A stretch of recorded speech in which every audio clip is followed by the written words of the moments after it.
Salut à vous tous, bienvenue sur CC Info 91, la chaîne YouTube consacrée aux non-voyants. Présenté par Alain Leclerc, avec Pascal Cusson. Musique de notre ami José Licenciato, qui nous l'offre gratuitement la musique, merci à lui.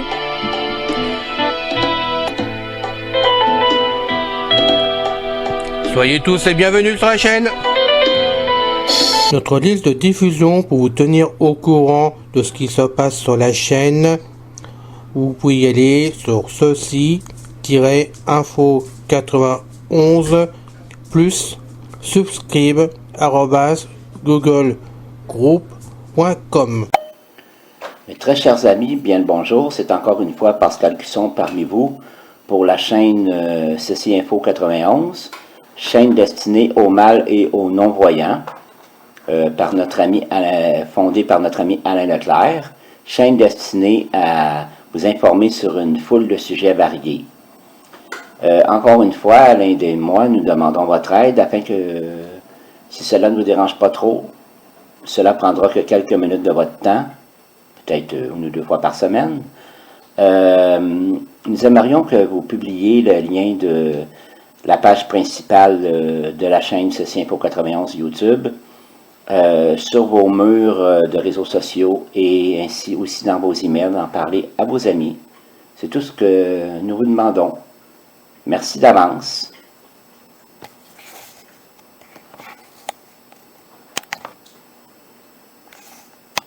Personnage historique, Alexandre le Grand numéro 3, ses précurseurs et son pays. Il me semble judicieux de parler des rois qui ont précédé Alexandre et surtout son père, dont la personnalité et les œuvres l'ont fortement marqué. Sans Philippe II, pas d'Alexandre le Grand, c'est aussi simple que cela. Quant à sa mère Olympia trop possessive et castratrice, qui a voulu que son fils soit grand et fort et lui a mis dans la tête qu'il était fils de Zeus. Mais tout le monde savait qu'elle était folle, mystique, dangereuse politiquement et criminellement parlant, donc indigne de confiance. Donc ce sont véritablement les Macédoines elles-mêmes, les rois ses prédécesseurs, son père et son précepteur, qui ont forgé le caractère du grand et terrible roi que fut Alexandre. Donc avant d'enchaîner sur la royauté d'Alexandre en Macédoine et au-delà, parlons donc des sujets abordés si haut.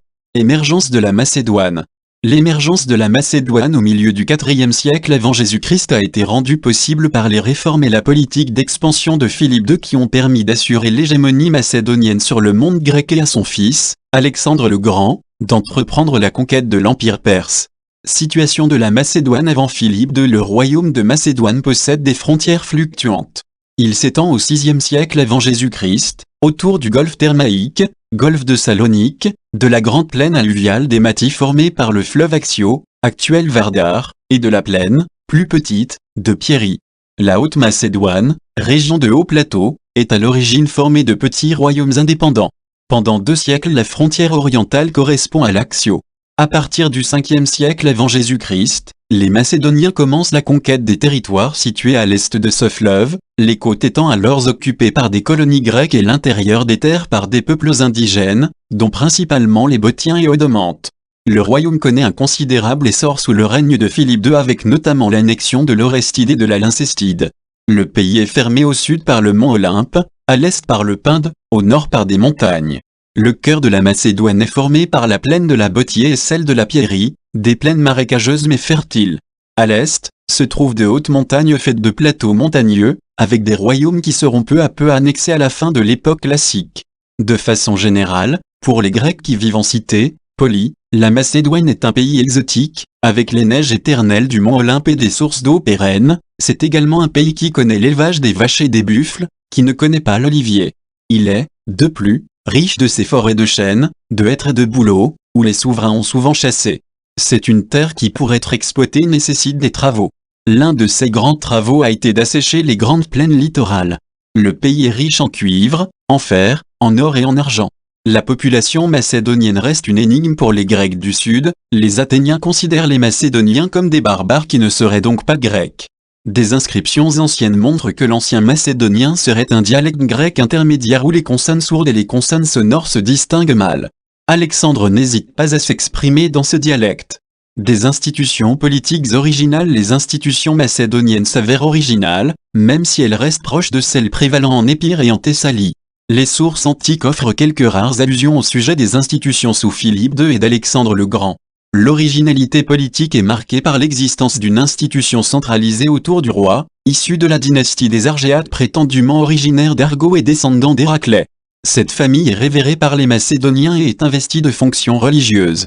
Le roi des Macédoniens, et non de Macédoine, est proclamé par acclamation par l'Assemblée des hommes en armes. Le premier rôle des souverains est de fournir plusieurs successeurs. Il est polygame, ce qui dérange quelque peu les Grecs du Sud. Il choisit lui-même ses épouses. Il y a une cour macédonienne où il n'y a pas d'esclaves mais des pages, c'est-à-dire de jeunes Macédoniens envoyés en formation à la cour sur demande du roi et qui constituent l'entourage du roi. Un certain nombre de rois ont été assassinés par des pages à la suite de complots. Le roi de Macédoine réside dans une capitale, Égée puis Péla. Le souverain possède 3 fonctions, chef de guerre en tant que stratégo, souverain en tant que basileux et grand prêtre. Il possède donc des fonctions religieuses et doit honorer les dieux en exerçant les sacrifices aux dieux traditionnels et aux dieux qu'il s'est choisis. Il dirige par ailleurs l'administration centrale et convoque à sa discrétion les membres du Conseil royal. Il peut exercer la justice sauf les cas de haute trahison jugés par l'Assemblée. Il est enfin le chef de l'armée au titre de stratège en chef. La Macédoine est marquée par la guerre. En effet, les Macédoniens sont en guerre quasi permanente contre leurs voisins barbares, dont les Tribales et les Illyriens. De nombreux rois ont été blessés, Philippe II a perdu un œil, ou tué au combat. En temps de guerre, le roi peut prendre le butin du roi adverse sans avoir à partager. Après leur mort, les souverains ont droit à des funérailles grandioses et sont enterrés dans des tumulus, comme celui mis au jour à Égée. Le roi n'est pas seul pour gouverner. Il préside d'un conseil royal, ou synédrion, composé des conseillers qu'il choisit lui-même parmi les membres des grandes familles. Alexandre le réunit notamment dans les cas de mutinerie, mais de façon plus générale pour toutes les prises de décision importantes. Il existe également une assemblée des Macédoniens, ou des hommes en armes selon les situations. C'est un corps politique qui, sur proposition du conseil, investit et peut déposer un roi, ou qui juge les cas de haute trahison. Elle est toujours convoquée par le roi et tous ont le même droit à la parole que leur souverain. Le verdict est exprimé par acclamation. Affirmation des Argéades, les souverains Argéades de Macédoine ont eu affaire au 5e siècle avant Jésus-Christ à la tutelle des Perses achéménides. Alexandre Ier a dû prêter allégeance au grand roi afin de pouvoir conserver son royaume. Il suit d'ailleurs l'armée de Xerxès. Xénophon prétend qu'à Platée, Alexandre Ier aurait donné les plans de Xerxès aux Grecs. La Macédoine étend son territoire vers l'est en poursuivant les Perses dans leur déroute. À mesure de cette extension, les Macédoniens rencontrent à l'est les populations thraces, au nord, les Péoniens et à l'ouest les Illyriens. Le siècle voit l'arrivée des Athéniens qui cherchent à prendre le contrôle de la Chalcidique, se heurtant aux Macédoniens qui, eux aussi, ont des vues sur les cités littorales. Le bois de Macédoine est par ailleurs apprécié pour la construction d'étrières. La royauté macédonienne profite de la guerre du Péloponnèse pour écarter Athènes d'Amphipolis avec l'aide de Sparte. En 413, le roi Archélaos finit par conclure un traité commercial avec les Athéniens. Il cherche à moderniser son royaume en renforçant son organisation politique et militaire. Il intervient dans les affaires de la Thessalie et soumet des princes de Haute-Macédoine. Euripide se réfugie à la cour d'Archélaos. Ce dernier est tué lors d'un complot. Entre 399 et 393 s'installe une période d'instabilité. Amintaï règne de 393 à 370 et lutte contre les populations voisines de son royaume. Il surmonte tout d'abord l'invasion des Illyriens. Il se bat ensuite contre les cités de Chalcidique qui se sont formées en confédération autour de l'Olynthe. Les Olyntiens, après avoir négocié avec le souverain macédonien, cherchent à s'emparer d'une bonne partie du royaume. Amintaï ne doit son salut qu'à l'arrivée de Sparte qui intervient contre Olynthe et demande la dissolution de la confédération. Il cherche à se rapprocher des Athéniens et des Thébains à la fin de son règne. À sa mort vers 370, il a réussi à conserver son royaume intact mais n'a su tenir compte des innovations militaires. Une nouvelle période d'instabilité s'ouvre avec des souverains éphémères. En 359, une nouvelle invasion est orchestrée par les Illyriens. En 359, le royaume est au bord du désastre quand arrive Philippe II. Avènement de Philippe II. Philippe II a été otage durant 3 ans à Thèbes entre 368 et 365. Il a pu alors observer l'une des meilleures armées civiques du moment. En 360, il est nommé régent pour l'un de ses neveux. À son arrivée au pouvoir, Il doit lutter contre les Illyriens qui occupent le nord du royaume, les Thraces, les Athéniens et les Péoniens. Très rapidement il est vainqueur et l'armée, qui se confond avec l'assemblée des Macédoniens, le choisit comme roi. Il utilise principalement la diplomatie avec les Péoniens. Pendant ce temps, il s'attaque aux Athéniens. En 359, il conclut une paix avec Athènes qui lui laisse les mains libres. Il s'attaque ensuite aux Illyriens et l'emporte en combinant infanterie et cavalerie sur le champ de bataille. Il clôt en 358 une période d'effacement de la Macédoine, s'en prenant d'abord aux Thébains, puis aux Thraces et aux Olyntiens et enfin aux Athéniens. Philippe II se donne des moyens et réforme son instrument militaire. Réforme de l'armée. C'est grâce à son armée civique que la Macédoine est devenue la puissance dominante du monde grec. Peu de choses sont connues au sujet des réformes militaires menées sous Philippe II. On sait qu'à partir de 358, il réorganise la cavalerie et surtout l'infanterie en équipant les phalangies de longue lance, les sarisses. Ces réformes permettent à Philippe de s'imposer en 338 face aux Grecs coalisés à la bataille de Chéronée, où il a pu compter sur 10 000 fantassins. Philippe accroît d'abord la cavalerie. En 358, il pouvait mobiliser 600 cavaliers. Vers 340, il peut en mobiliser 800. En 334, Alexandre le Grand peut en mobiliser plus de 2000. La cavalerie est accrue au fur et à mesure de l'extension du royaume. Elle est organisée sous forme d'escadrons, avec un corps d'élite formé par les compagnons du roi. L'équipement n'est pas original. La cavalerie macédonienne est dotée d'une longue lance, plus courte que la sarisse. Ce n'est pas une arme grecque mais une arme empruntée à des populations balkaniques. Elle permet de lutter efficacement contre l'infanterie lourde. Il s'inspire des Thraces en faisant adopter une formation triangulaire qui accroît l'efficacité de la cavalerie face à l'infanterie lourde. Philippe entreprend la réforme de l'infanterie en se fondant sur le modèle thébain avec des phalanges sur 10 à 12 rangées. Il lui donne en plus une profondeur jamais atteinte avec 16 rangées. Par ailleurs, Philippe se rend compte que ces hommes ne peuvent pas payer leur panoplie, il décide donc de leur fournir. C'est une véritable innovation par rapport à ce qui se fait dans le monde grec. Les armes du phalangite macédonien ne sont pas les mêmes que celles des hoplites grecs. Philippe s'est rendu compte que le problème fondamental est celui de la mobilité. C'est pourquoi ces fantassins ont un casque et un bouclier, légers, mais pas de cuirasse. Surtout, il les dote d'une sarisse longue de 5 à 6 mètres. L'infanterie légère, javelinier, frondeur et archer, joue un rôle décisif mais elle n'a jamais constitué une partie importante de l'armée macédonienne. Il peut faire appel à des troupes alliées, péoniens, agrianes, ou à des mercenaires grecs. Philippe prépare enfin son armée à la guerre de siège en utilisant des scorpions, des balistes et des catapultes accompagnés de charpentiers, d'ingénieurs et de tireurs. Il utilise ces armes par exemple lors du siège de Byzance en 340, tout en continuant à négocier. Alexandre hérite de ses avancées, comme en témoigne en particulier le siège de Tyr. Philippe a donc comblé un retard technique et tactique sur les autres cités grecques, l'innovation décisive étant la formation d'une phalange armée de sarisses. Expansion macédonienne sous Philippe II en Thessalie et en Thrace. La Thessalie est l'une des régions agricoles les plus riches du monde grec.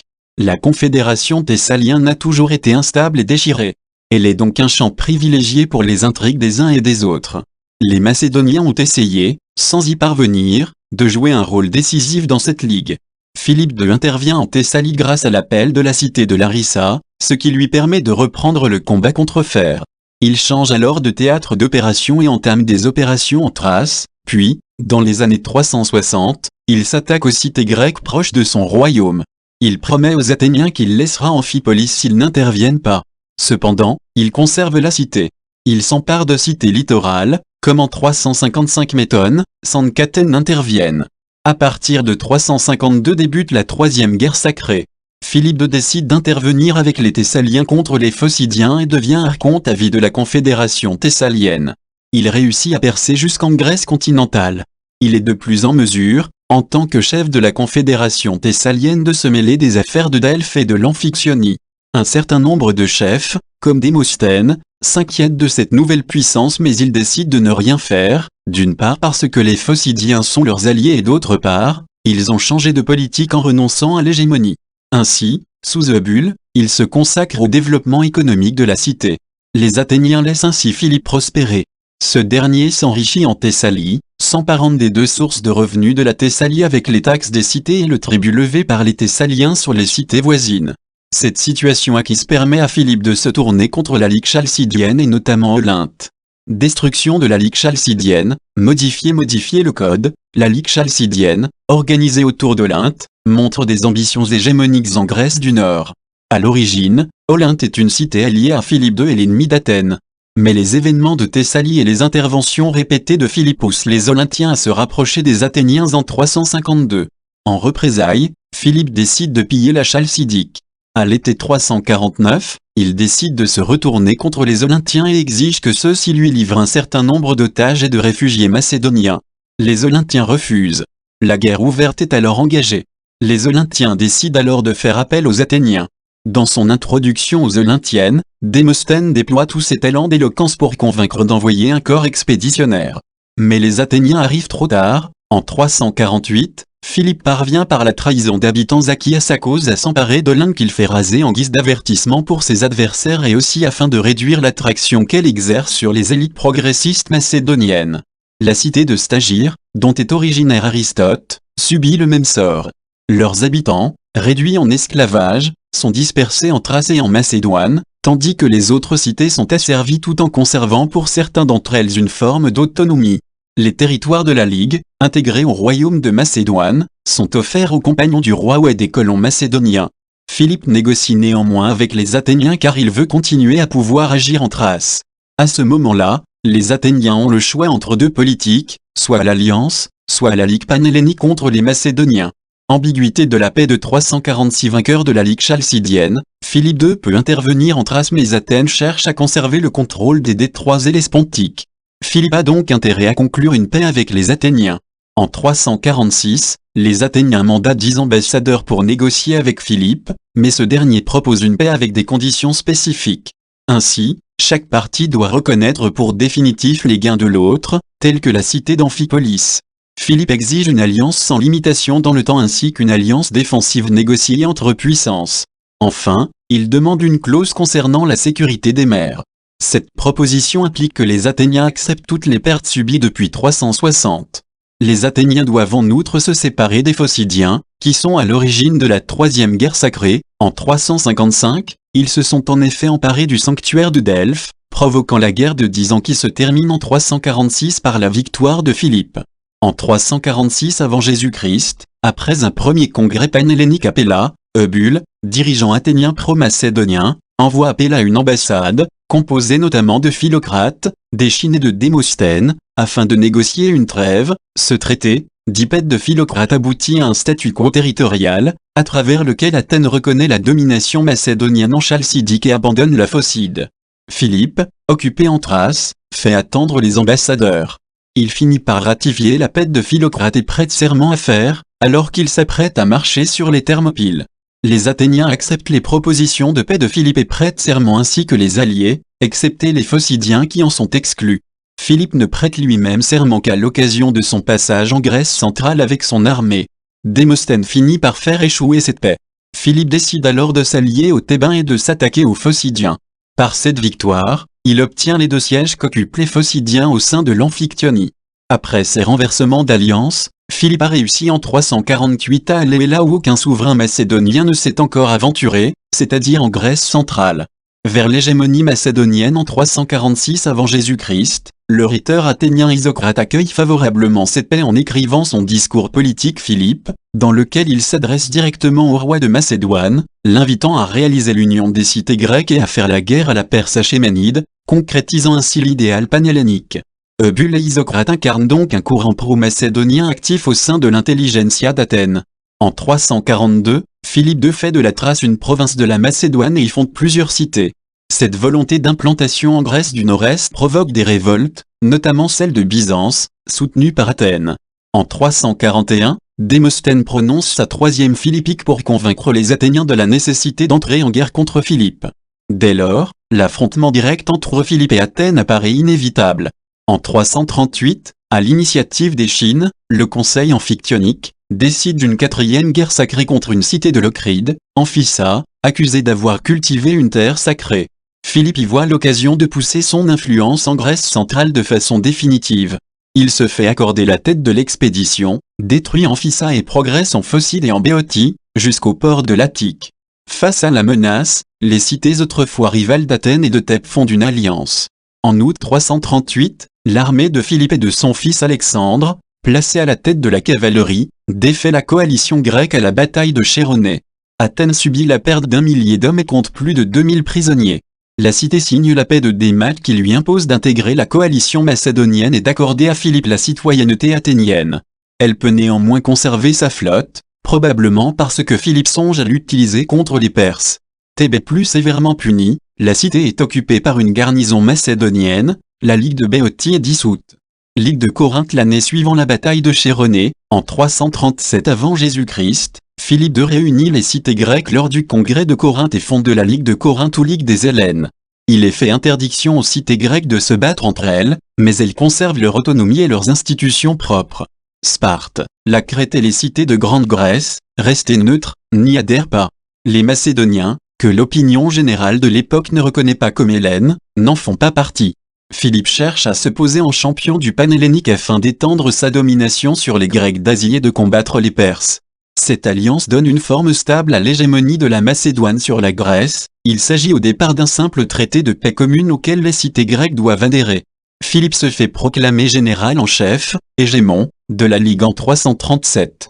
C'est à ce titre qu'il plaide pour une guerre contre l'Empire achéménide. Le premier acte politique de la Ligue de Corinthe est donc le vote de la guerre contre les Perses et de désigner Philippe comme stratège autocrate. Mais l'assassinat de Philippe en 336 retarde le projet, c'est son fils Alexandre le Grand qui met son plan en application. Des contingents de la Ligue de Corinthe, commandés par Antigone le Borgne, prennent part aux campagnes d'Alexandre qui s'achèvent par la conquête de l'Empire perse. La Ligue de Corinthe n'a plus rien à voir avec les petites confédérations, koinées, qui visent à sauvegarder leurs intérêts locaux, ni avec celles qui partagent la Grèce en deux entre Athènes et Sparte. Le pacte fédéral imposé par la Ligue de Corinthe déclare l'unité et la concorde obligatoire dans la Grèce tout entière, surveille les cités suspectes et vise à maintenir leur régime, souvent oligarchique. Expédition contre les Perses. La Ligue de Corinthe, fondée en 337 avant Jésus-Christ, devient rapidement une alliance militaire, Symmachie, avec pour finalité l'invasion de l'Asie mineure alors sous la tutelle des Perses achéménides, le prétexte étant de venger la profanation des sanctuaires grecs lors des guerres médiques et de libérer les cités grecques d'Ionie et de Lydie notamment. Philippe II fait donc appel au début de l'année 336 à ses deux généraux de confiance, Parménion et Attale, pour diriger un corps expéditionnaire en Asie mineure, profitant de l'affaiblissement de l'Empire perse à la suite de la mort d'Artaxerxès III. À la tête de 10 000 hommes et aidé par les cités d'Éphèse et Cyzique, Parménion remporte plusieurs victoires, comme à Magnésie du Méandre. Il s'empare de Grignion près de Pergame pour ensuite se diriger vers Pitannée ou Manon de Rhodes, alors à Cyzique pour réprimer la cité, revient pour en assurer la défense. Mais le siège de Pitannée échoue, malgré l'arrivée de renforts et il doit se replier en Troie puis à Abydos. Cette première campagne n'est pas couronnée de succès, et rares sont les cités grecques qui se déclarent en faveur des Macédoniens. L'assassinat de Philippe ne change rien au plan d'invasion. Parménion fait allégeance à Alexandre qui rejoint le corps expéditionnaire à Abydos en mai 334. L'armée macédonienne est à l'aube de l'une des plus grandes conquêtes de l'histoire antique, celle de l'Égypte. Le royaume de Macédoine à la mort de Philippe II. Sous le règne de Philippe II, le royaume de Macédoine a triplé sa surface et étendu son hégémonie sur la Grèce. Après avoir soumis les peuples voisins, Illyriens, Péoniens et Thraces, Philippe défait les Phocidiens en 352 avenue J, c'est durant la troisième guerre sacrée puis soumet la Ligue chalcidienne. Surtout, il triomphe d'une coalition réunissant Athènes et Thèbes à la bataille de Chéronée en 338 101. Alexandre y fait ses preuves en commandant la cavalerie de l'aile gauche et en taillant en pièces le bataillon sacré des Thébains contre lequel il se jette en premier selon une tradition historique. Il est chargé, en compagnie d'Antipater, de ramener à Athènes les cendres des soldats tués à la bataille. Après cette retentissante victoire, Philippe fonde la Ligue de Corinthe qui rassemble sous son commandement toutes les cités grecques, à l'exception de Sparte. La Ligue a un double objectif, assurer l'hégémonie de la Macédoine en Grèce et porter la guerre contre l'Empire perse.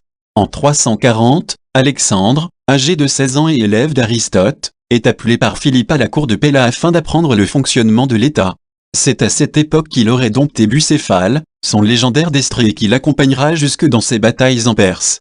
Puis, son père étant parti assiéger Périnthe et Byzance, il se voit confier la régence de Macédoine, même s'il est entouré de conseillers expérimentés tels Antipater. En 339, il reçoit son premier commandement militaire lors d'une campagne contre des tribus thraces dans la région du Strymon, avec pour objectif d'assurer le contrôle des frontières de la Macédoine. Cette campagne victorieuse, qui s'apparente davantage à un raid, aboutit à l'installation d'une garnison dans une ville appelée Alexandropolis dans le massif de l'Arila, en actuelle Bulgarie. Il profite de cette expédition pour entrer en contact avec une tribu péonienne qui lui fournit des peltastes d'élite, les Agrianes. En 339, intervient une intrigue concernant Pixodaro, satrape de Carie. Celui-ci tente en effet de marier sa fille à Aridée, le deuxième fils de Philippe, mais son projet est contrecarré par Alexandre et quelques-uns de ses amis proches, Ptolémée, Néarque, Harpale, Laomédon et Érigio. En représailles, ces derniers sont condamnés à l'exil et n'en reviendront qu'après la mort de Philippe. En 336, une violente dispute oppose le père et le fils quand ce dernier prend le parti de sa mère Olympia, alors que Philippe souhaite imposer comme seconde épouse légitime Cléopâtre, nièce du puissant général Attale, et dont il a bientôt un enfant. Alexandre doit se réfugier dans la famille de sa mère en Épire. La brouille ne dure pas, Alexandre sauvant la vie de son père lors d'une confrontation avec les tribales. Fin du podcast, bye bye, ciao. C'est fini les amis. Merci d'être passé sur la chaîne. Je vous dis à bientôt avec Pascal. Pensez à vous abonner, c'est important pour nous. Pensez à venir sur notre forum, c'est aussi important pour nous. Bye bye les filles. Salut les gars. À bientôt.